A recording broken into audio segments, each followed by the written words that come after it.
mucho más que un puñado de sueños.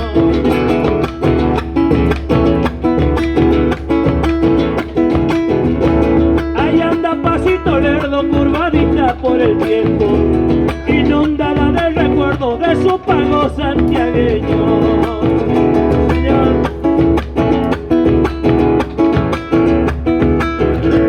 Nunca le sobra el dinero, aunque de niña trabaja. Sigue peleando la vida con lo poquito que gana. Déjenla a la Seferina que siga vendiendo sueños, que yo he de tener prendido el candil de su recuerdo.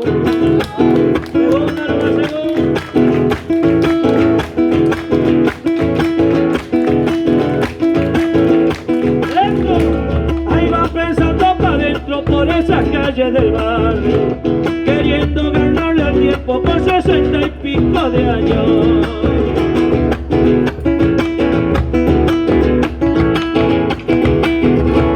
Que hay gente mala en el mundo son cosas que ella no entiende.